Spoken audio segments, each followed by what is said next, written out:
The heart of the Lending Library is all about reusing, reducing and recycling. And the result of this is that the tools and materials that have been bequeathed are valued and are going to support lots of other people out in the community who are maybe struggling with loneliness, isolation and bereavement themselves. And we've been able to employ Winnie, who is the Creative Resource Lending Library Manager. When I'm looking through all these donations, I can think, wow, what can you make of this stuff? So I'll find bits and bobs and I'll put them in a little box as a little kit ready to go. And anyone can make it in their own way. It gives me something to do every week. Quite constructive really, in a strange way. We don't actually make things that are useful, but make things that help us. Arts4wellbeing are all about promoting new skills so that the whole group, they're able to then borrow the tools and materials and carry on run a project themselves.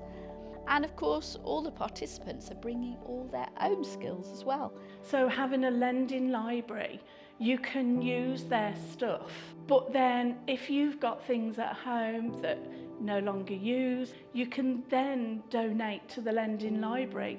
So other groups like this can actually do the crafts that we all love doing. And people are really positive to each other about what they've made or what they've achieved. It makes you part of the community because then you meet people outside, you'll go for a coffee or you'll do something else.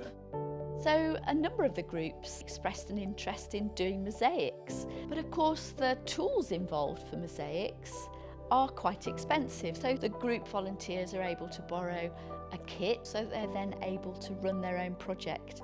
And of course, once the project's finished, all of that equipment can then come back to the library again so that they're not having to store it gathering dust in the cupboard. Getting this craft group together in this village has been such an important step forward for the village, and it's given people, male and female, somewhere to go where they can feel so relaxed, and we feel that it's okay if they just want to come and watch what we do and have tea and coffee and conversation. That's great, but also if we've got a project, we've got a cupboard full of ideas, it's giving them more opportunities to do different crafts. People are really thrilled that their much loved tools and materials are going to be cherished, going to be really valued and also benefit other people within the community. It means a huge amount to people. It's wonderful to think that we're using unwanted items that people have brought to the library and that we can reuse them and then they get a second life. It's a brilliant thing.